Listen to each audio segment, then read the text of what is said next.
देश की बहस में हमारा आज का सवाल है, दिल्ली दंगों में क्या निष्पक्ष जांच हो रही है? क्योंकि इसको लेकर सवाल उठाए जा रहे हैं। क्या दिल्ली पुलिस उत्तर पूर्वी दिल्ली दंगों में उन लोगों को फंसा रही है या डरा रही है जिन्होंने नागरिकता संशोधन कानून के विरोध में हुए प्रदर्शनों में बढ़ चढ़कर हिस्सा लिया था? क्योंकि आज मास्टरमाइंड उमर खालिद पकड़ा गया है। उमर खालिद को मेरे हिसाब से फरवरी में ही गिरफ्तार कर लिया जाना था।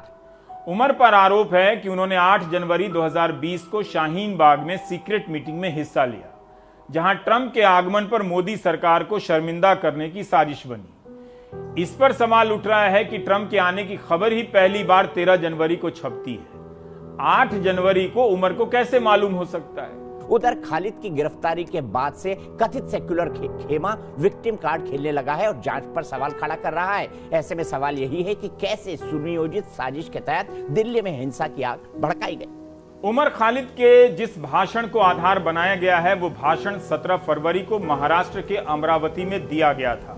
हम वादा करते हैं 24 तारीख को जब डोनाल्ड ट्रंप हिंदुस्तान आएंगे तो हम ये बताएंगे कि हिंदुस्तान के प्रधानमंत्री और हिंदुस्तान की सरकार हिंदुस्तान को बांटने का काम कर रही है, महात्मा गांधी के उसूलों की धज्जियां उड़ा रही है, और ये बताएंगे कि हिंदुस्तान की आवाम हिंदुस्तान के हुक्मरानों के खिलाफ लड़ रही है। अगर हिंदुस्तान के हुक्मरान देश को बांटना चाहते हैं तो हिंदुस्तान की आवाम देश को जोड़ने के लिए तैयार है। हम तमाम लोग सड़कों पर निकल कर आएंगे। आप लोग निकल कर आएंगे। इस भाषण में उमर खालिद तो यही कह रहे हैं कि सरकार लोगों को बांटने का काम कर रही है, तो हिंदुस्तान की आवाम देश को जोड़ने के लिए तैयार है। सड़क पर उतरने की बात कब से देशद्रोह हो गई? इसके पहले भी विदेशी राष्ट्राध्यक्षों के आगमन पर प्रदर्शन होते रहे, दुनिया भर में होते हैं। क्यों सेक्युलर खेमा ये कह रहा है कि विक्टिम बनाया जा रहा है मुसलमानों को?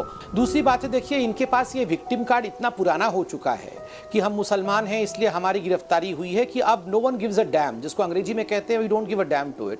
और ये आतंकवादियों को मत बुलाया करिए, ये जो आतंकवादी है ना ये सारे पाकिस्तानी हैं, ये पैसा लेते हैं पाकिस्तान से, पाकिस्तान से पैसे पे घर चलता है इनका। ये ऐसे देशद्रोही लोग हैं।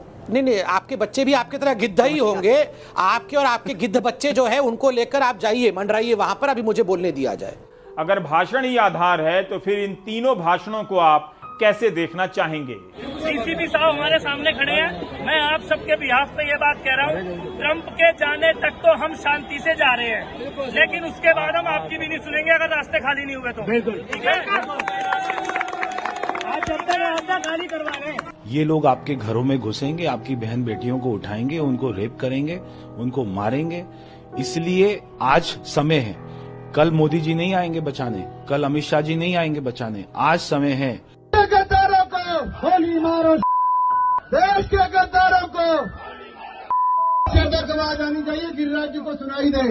देश के गद्दारों को, देश के गद्दारों को, देश के गद्दारों को। इन भाषणों के संदर्भ में सवाल उठ रहे हैं कि इनसे क्यों नहीं पूछताछ हुई या जांच का विषय समझा गया कि इनका संबंध हिंसा से भी हो सकता है। मुझे बताइए पंडित जी, आपका क्या मानना है? क्या मुसलमान है उमर खालिद इसीलिए गिरफ्तारी हो रही है? ये क्यों लोग मुसलमान बन जाते हैं, हम हिंदुओं के खिलाफ हो जाते हैं, हम हमारे हिंदुस्तान के खिलाफ हो जाते हैं?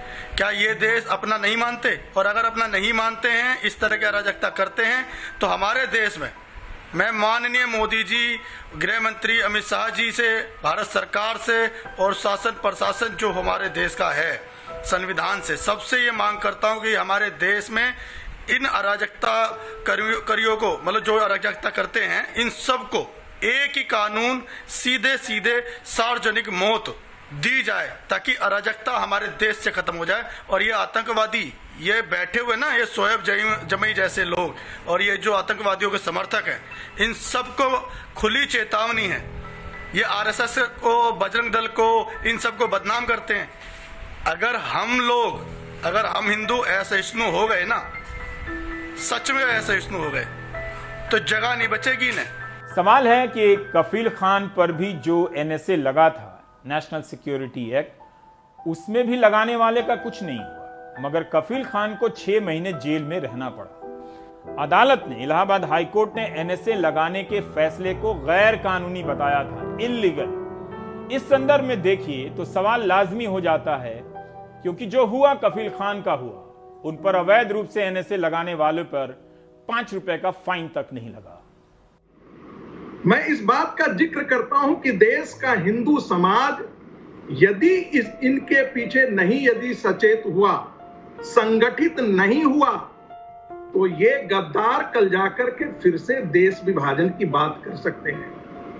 मैं एक बार और कहना चाहूंगा कि सबसे पहले कुरान पर प्रतिबंध लगना चाहिए, क्योंकि कुरान ही जो है वो आतंकवाद की पाठशाला है। इसी तरह बेंगलुरु में एक लड़की के भाषण की चर्चा हुई थी। 19 साल की अमूल्या लियोना के घर तक पर हिंसा हुई। करीब 4 महीने तक उसे जेल में रखा गया। टीवी की बहस में उसके बारे में क्या क्या ना कहा गया और पुलिस उसके खिलाफ चार्जशीट तक दायर नहीं कर सकी। 110 दिन बाद चार्जशीट ना होने की वजह से कोर्ट ने उसे रिहा किया। क्या किसी को अफसोस हुआ? उसे किसके भरोसे इंसाफ की लड़ाई लड़ने के लिए छोड़ा गया? जो लोग नाइंसाफी कर रहे थे उनका तो कुछ भी नहीं हुआ। कि देश की बहस में 85% लोग मानते हैं कि जांच निष्पक्ष हो रही है। Thank you. नहीं, थैंक यू दीपक भाई। नहीं, थैंक दीपक भाई, मैं आपसे अनुमति लेके आप जाना चाहूंगा। अरे जाओ भाई, नौटंकी क्या करते हो? दीपक भाई, मैं 10 जाओ ना, तुम्हारे बगैर नहीं शो चलेगा क्या?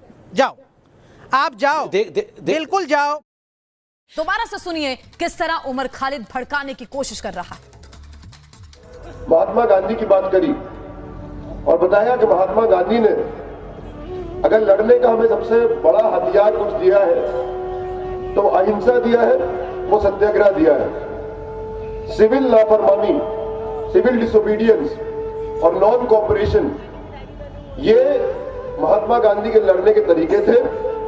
अगर आज उस महात्मा गांधी के बताए हुए सिद्धांत पे अगर कोई चल रहा है तो वो इस देश की आवाम चल रही है, और इस देश की आवाम को अगर किसी ने रास्ता दिखाया है तो वो शाहीन बाग की औरतों ने दिखाया है। हम हिंसा का जवाब हिंसा से नहीं देंगे, हम नफरत का जवाब नफरत से नहीं देंगे। अगर वो नफरतें फैलाएंगे तो हम उसका जवाब प्यार से देंगे। अगर वो डंडा चलाएंगे तो हम तिरंगा उठा के लहराएंगे। अगर वो गोली चलाएंगे तो हम संविधान को हाथ में लेकर अपने हाथ को बुलंद करेंगे। अगर वो जेल में डालेंगे तो सारे जहां से अच्छा हिंदुस्तान हमारा, गाते गाते हम हंसते हंसते जेल चले जाएंगे, लेकिन इस देश को आपको बर्बाद करने नहीं देंगे। इस वीडियो के सामने आने के बाद सवाल तो बनता ही है, अगर हम करें तो करें क्या, बोले तो बोले क्या? अगर थोड़ा सा भी भगवान ने दी हो तो जरा उपयोग करो। लेकिन टेंशन मत लीजिए, जब तक व्हाट्सएप में गुड मॉर्निंग भेजने की सुविधा है तब तक आपको कुछ नहीं होगा, मैं गारंटी देता हूं।